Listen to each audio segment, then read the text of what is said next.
good suggestions. It is 3 years. Yeah. That's right. It used to be every year. Oh, it used to be? Yes. Oh, yeah, no, it's right. Well, that, running for office all the time, man. Yeah. Yeah. Really. But I think we need, I'm not saying that creating a highway department is the answer to our problems, but we need to at least figure out where we're at, because as you said, we're worse off this year than we were last time. And what happens if we get a big storm? It's just gonna put us further behind. So if we get another storm event like we did last year, with that, The winds. yeah, the windstorms, Right. Yep. we don't have a heck of a lot of cushion here. Anyway, you knew that was coming, you saw the I did. budget. Yep.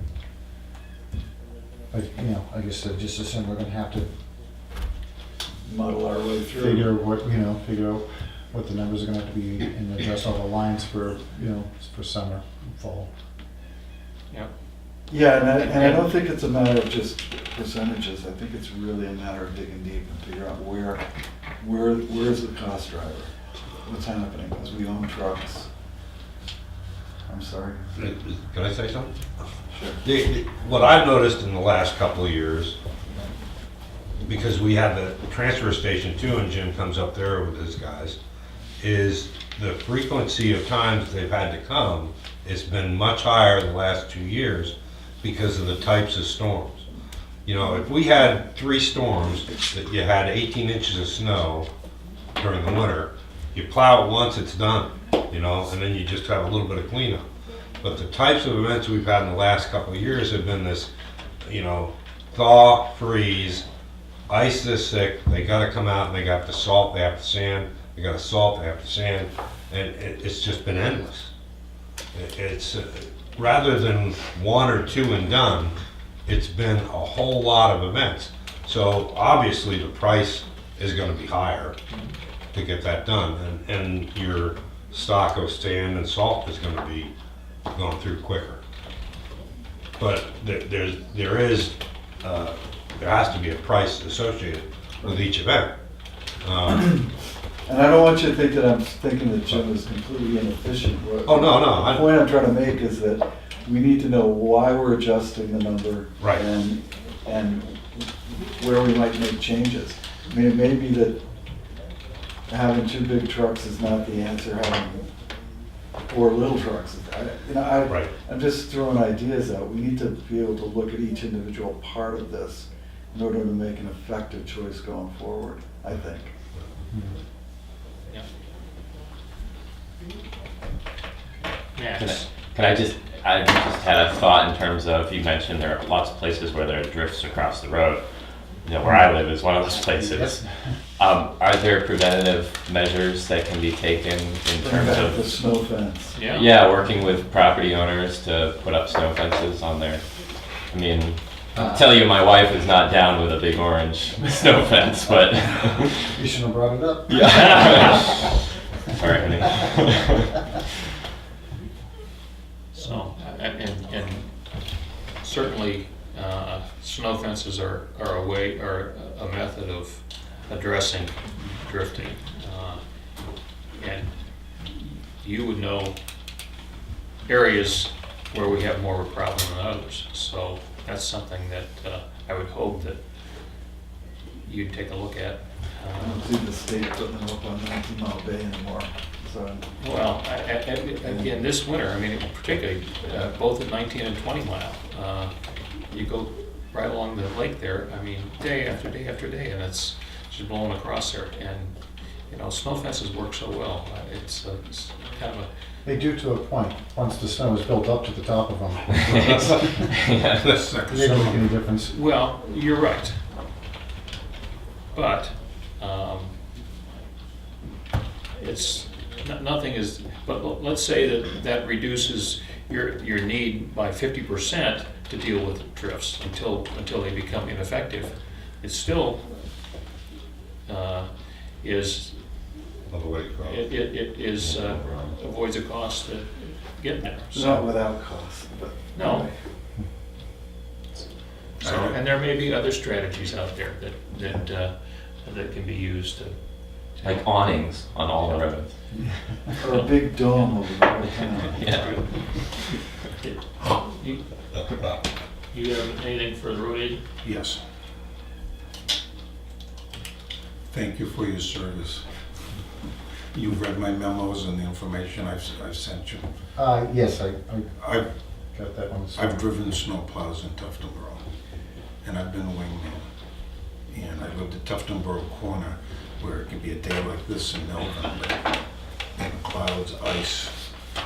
A couple of other comments is, you've heard me say that before, there's ambulance drivers that come into our town, the people that commute through our town, the school bus operators tell me Tuftonboro has the safest roads, so thank you. No, thank you. As far as storm, I've always operated, the winter budget is the following: 22 storm events, $42,000 per storm, and it's 64, 4,200. 4,200, excuse me. Comes out to $210,000.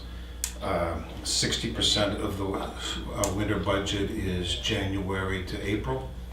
40% is at the end of the year. I look at the avoided costs of the Skip Hurt report. 9 years, you've never gone up on your prices. And 4 out of the last 5 years has been some of the worst weather in New Hampshire in decades. I mean, we're not even talking about the $50,000 it cost you to clean up from the microburst. Well, when that $50,000 is gone, you don't have any. A couple comments, if I could go down through the culvert study. Have you read the study? Yeah, I have it, not thoroughly, but I have looked at it, and it does look like it's gonna be very helpful. I apologize if this sounds like piling on, but the study says there are 14 failed culverts. Yep, no, I'm aware. And I don't know what we're gonna do this year. The next thing is, I'll leave you a note, can you look into this? For example, I don't know what plow did it, but tore up the rocks at the triangle on High Street and deposited them. Within a day, I would assume it was you and your crew that planted them back where they belong. I went and rolled them out of the road, because I live right there. Was that your crew that did that? Yes, yeah. Thank you. No, I got the note, but thank you. Thank you. Yep. Another note, for example, is I left you about the door being pushed in at 171 Estate Shed. In the past, when there were trees on the roof or whatnot, I've always asked you, gee, could you look into that? I don't know who else to turn to. Yep, we did look into it. And the door's still kind of ajar, but, The snow, I think the snow built up so much when they came by with the wing, it just Yeah. pushed and it. if it needs repairs to keep it secure, just let us know. I don't expect that to come out of your budget. Durgan Road, I think it was a wonderful success of having Carol put the gravel edges on, and when they pound it down in, several people have talked about within 3 days, the Jeep that delivers the mail takes off and there's a rut at their mailbox. They said that's disappeared. The other thing is that we made it through heavy rains this past year. We made it through snow and plowing, and guess what? The gravel is still there. So I am suggesting, and it costs some money, that Carol do that again. It's my understanding that he can pack the gravel down 8 to 10 to 12 inches. Just running it over with a truck doesn't do that. So that would be, I'm speaking fully with the selectmen. We did have good success when we did ourselves, Union Wharf Road, we had a compacting plate that ran over, it did well. Right. But that was a small amount of gravel, it wasn't 12 inches. Right. The other thing is he uses the gravel that's not smooth, so it compacts. It's the same gravel, it comes from the same place, but yep. You asked about services. I'll give you a copy of it. The Lakes Region Planning Commission has a number of services. RSMS, Road Service Management System, and I'll give you a copy of it, but I'll read it into the record. And I've asked other towns that have used these services, and they've worked the bugs out of them, and they're very Well, and pleased. that's what we have a contract to do this year. Right. Is to get into the road service management system. as they go through and do the survey, that's where this information goes. And they come back to us with current conditions, projected costs for dealing with them, and timelines for, you know, when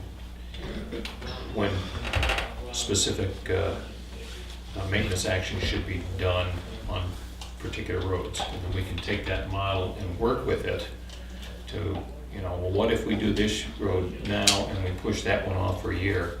We can look out 10 years and get a projected impact cost-wise. So, I mean, it's only as good as the information that goes into it, but it's a great planning tool. I've been educated to the fact that Dame Road, which is used by heavy trucks, including the state, needs a different type of application than, for example, Shirley Way, that's only used by the 40 residents there. The other thing is that some of our hills, for example, can have a different type of stone put in the asphalt. I'm thinking Canaan Valley. Now, for example, have you gone over and viewed any of the 5 miles that Ossipee has done with the rubber tire mix? I have not yet. There's that just applied last summer? Yes. Okay. I've driven over a couple, and they, you know, these seem to be roads like Shirley Way that aren't through roads that take. I'll talk to Brad about that, maybe you could take me through, show me what he looked like before and after. I'm doing stream of consciousness here. Some towns in the seacoast area have snow insurance for bad weather, no bad winters. I don't know what that's about, but I found out about that. And if there's nothing else, I have one other thing I'd like to bring up. Last week, I think you have a copy of it, I read into the record about a suggestion I have for administrative help. Do you have any thoughts on that? Well, I had a couple questions, I guess. You know, if I was to use Clay to help me with some of that, would that be something, he'd be a town employee, so, or would he be just under, like, somebody, a citizen that I would hire? The latter, A citizen I would hire? Okay. yes. Really? Yes.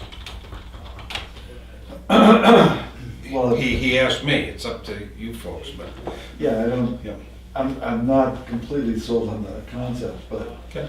if we're gonna impose something on our road agent as an elected official, Now, see, I don't see this, I don't think we should impose anything on it. I'm not looking to impose. I think, well, if you're gonna say that now we've got a private citizen that's gonna be helping Jim, what's to keep Jim from saying, well, I'll find my own private citizen to well, help Jim? Nothing. no, he runs his own operation. So, I don't think that accomplishes the goal you're looking for. Okay. I honestly don't. Yep. I'm not certain why, I mean, I'm sure Clay's busy all the time, but if we wanted to carve out a section of his time to just do some budgeting with Jim, we still have to get Jim on board. But at that point, Clay remains just a town employee, and we'll just use him in a different way. So I guess we change his job description a little bit,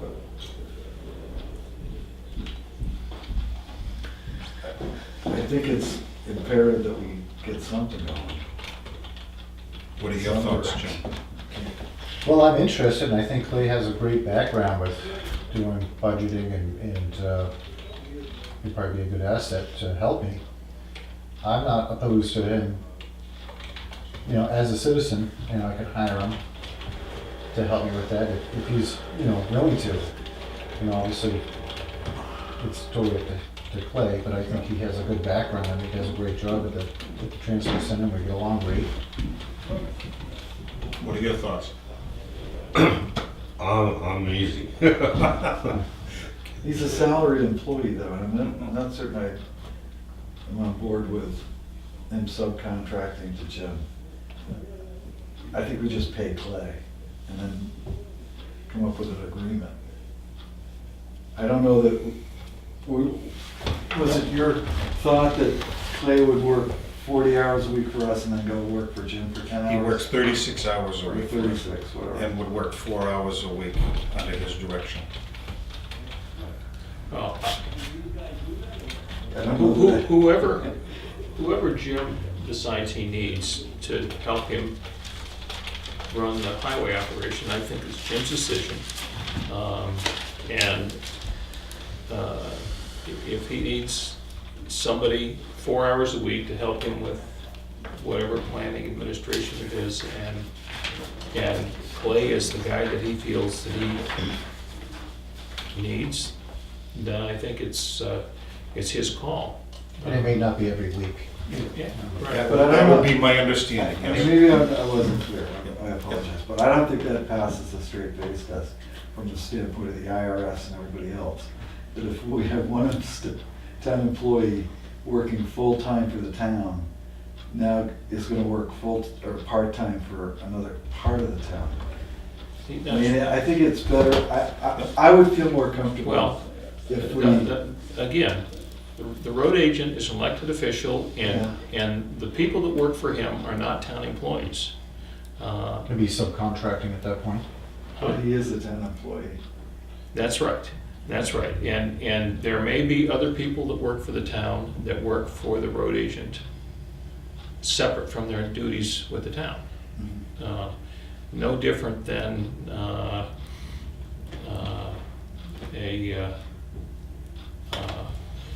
we have somebody, well. Or a fireman helping with plowing or Yeah, something. to right, that effect. right. So I don't envision a situation that would be crosswise with, with the IRS as it relates to whether somebody's a contractor or employee. I mean, somebody that works for the town, that also works for, as an employee of the road agent in his business that supports the highway activity. Can I ask the following, that these two get together and we have a work session scheduled for Friday to whatever they decide to come in and speak to us for 15 minutes? Would that be possible? Yeah, that's fine, but I'm gonna say, one more time, that I would rather take $1,000 out of the contingency fund and pay Clay some extra hours than get in this soup of, it's almost like insider trading. If we're gonna if Jim's gonna hire somebody, you really should put it out for bid. You really should put an RFP out or something, a want ad for help. We're taking that off the table and saying, okay, we're gonna move this guy over here, and the money's gonna change hands. So I just had- And my position, as it had been from the beginning, is that that's not what we're gonna do, Okay, okay? This board is not directing the road agent to hire this individual, okay. okay? And so that would be an agreement between the individual and the road agent. And speaking for myself, I'm not encouraging or discouraging it. That doesn't mean that each of us has that same approach. If the road agent feels that this is something that this arrangement with this individual can help him out in doing planning, tracking, expense, whatever it is, that's great.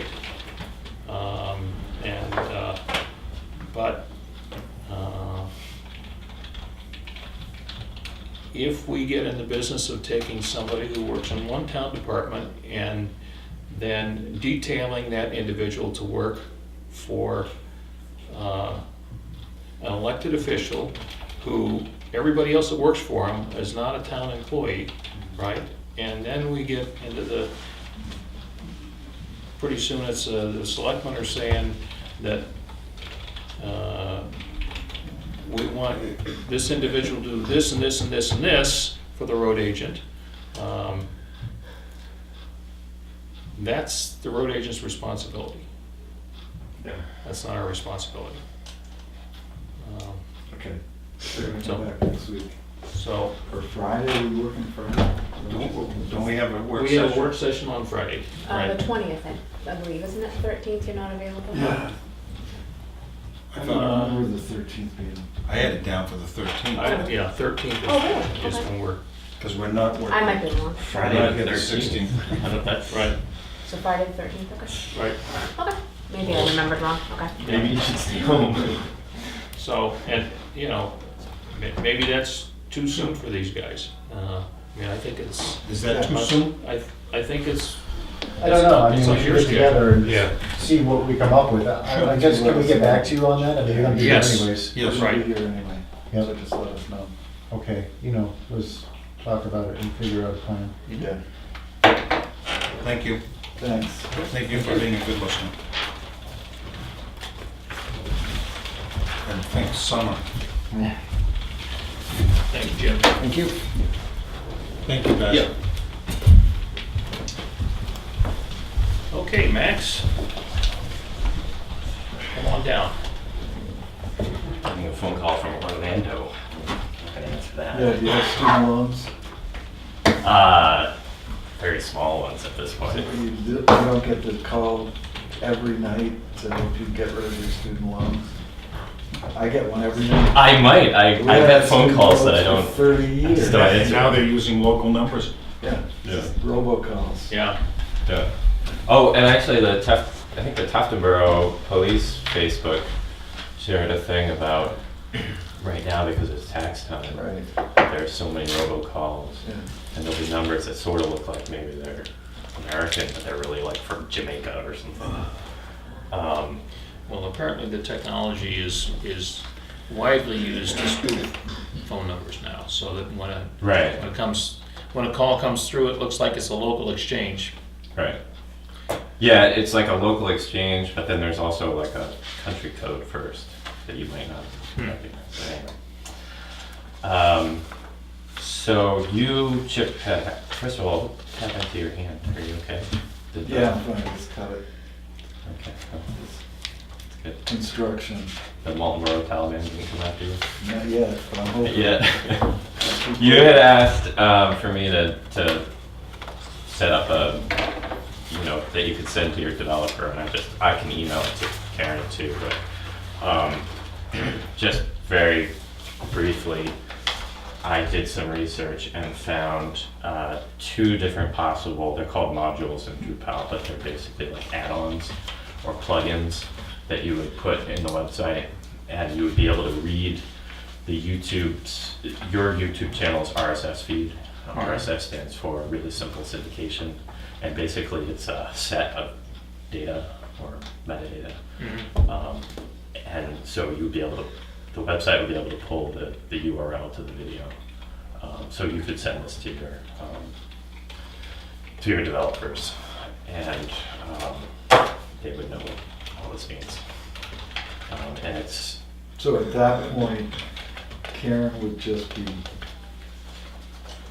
entering. all she would have to do once this is set up. All she would have to do is upload the video to YouTube, and then that's it. And the website could check the YouTube channel like once an hour or whatever the interval it can be set.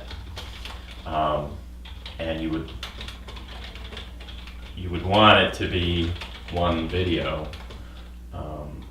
per meeting, because otherwise you would be pulling multiple videos, which is not ideal.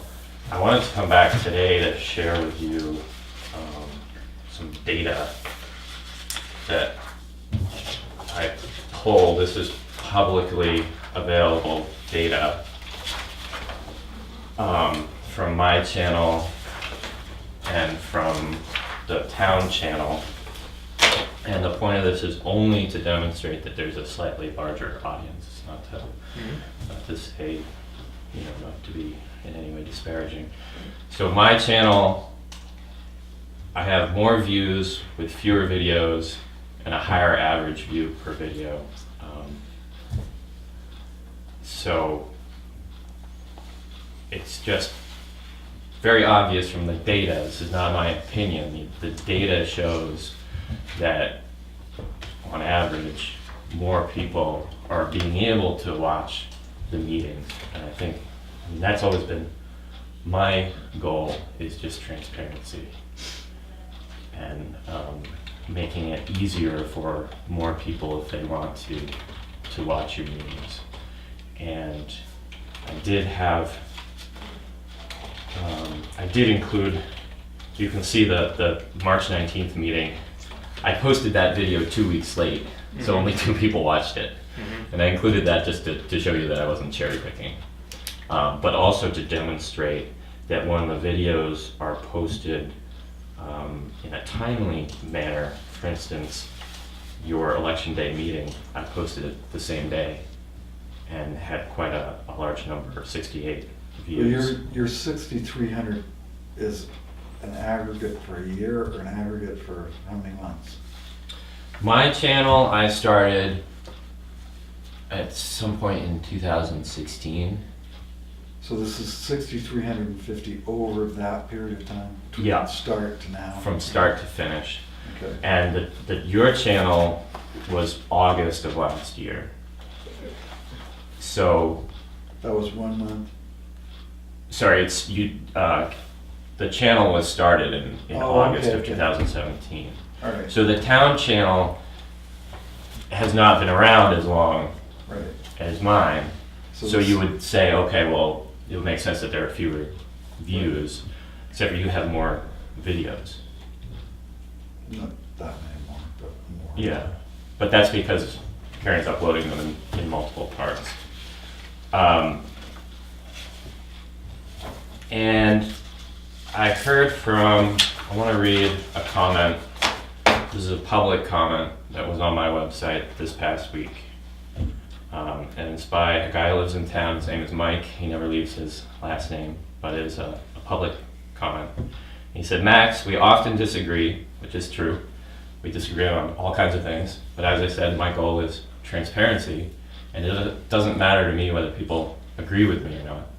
I just would like to provide the information. And it doesn't matter to me whether it comes from my channel or your channel. Max, we often disagree. However, I couldn't agree with you more regarding your comments and advice to the selectmen regarding posting a single YouTube video for each meeting. Having meetings broken up into separate videos is a royal pain in the butt that serves no good purpose. Yes, oftentimes viewers want to skim a meeting and only watch certain portions, but how does segmenting videos make this easier when you're forced to move between multiple videos? It doesn't. I got to the end of video 4 in the April 2nd meeting, and it stopped before the conclusion of the meeting. Will there be a 5th video tomorrow? He posted this Thursday night. And in fact, there were 2 more videos that Karen posted on Friday. And then he dings you for your comment about public access. You dinged me? Yeah, he said, Albie's comment about people consuming information on the public access channel is uninformed. What about folks who are traveling? What about folks who want to view on their computers? What about all the taxpayers who are summer residents that want to watch from their winter locations? I also had a comment from Betsy Frago, who mentioned that she spent several months this winter in Texas, and she was able to watch your meetings and keep track of what was going on her iPhone. Actually, she watched the videos. And she also mentioned that even when she's here, they have DirecTV, which doesn't have the cable access. So certainly for the people who do watch the cable access, that's great. Wouldn't want to stop that or anything like that. But there are a lot of people that don't even have cable. I mean, I don't even own a television, you know, so. But people are able and do watch the videos. So, I just wanted to make a pitch again for making the videos as easy as possible for people to watch. And we wanted to ask you if you were going to, if you're going to do that. So. I think what we told you last week is we will look into it and go forward from here. In terms of the posting the videos to the website, that's a more complicated thing. From my point of view, it's not complicated because it's what I do. I mentioned, that I run a website. I'm the director of technical operations for a national news opinion website. We have hundreds of thousands of unique visitors every month, and a few million downloads on our podcasts that we produce. So we're not a huge site, but we're a moderately successful, commercially viable website, which is itself not easy. And I'm in charge of all the technical aspects. And basically, it's when you're coding, you're trying to put together a system that won't fail, which is the same what you guys are doing with the town in terms of a lot of moving parts. And you try to put together systems, because systems don't fail, humans do. And so you try to, and we're all human, we all make mistakes, that's just inevitable. So you try to put together something that's going to limit the human factor. And in my job, we have a joke that if somebody says, hey, this is broken on the website, oftentimes the problem is what we call PEBKAC, which stands for problem exists between keyboard and chair. And sometimes that's me, the coder. I've done, coded it wrong. So Karen uploading multiple videos just increases the chances of her forgetting to do something. And that's not a criticism of Karen, it's just reality. And she had mentioned last week that she puts the videos in playlists so that they're all available there. Well, there was I think it was the March 30th meeting, had 3 videos, and most of last week there were only 2 of the videos were in the playlist. She had forgotten to put one of the last ones in. So again, it's not a criticism of Karen, it's just saying that you can't rely on Karen to remember to do that, because she will inevitably occasionally forget. And also that the playlist is only useful if the user, the person watching, clicks on the playlist so that the videos are available on the playlist. If you click on the video, there is no playlist available. And So this new system would have the whole thing on all at once. So it's one step for Karen. The only thing I'm concerned about, because I've been alive long enough and elected enough times to have been here before the camera came into the room. So, and people got informed about what was going on before they had a video. So my major concern is to relieve the pressure on the one person we have on the staff that's doing it, without, and also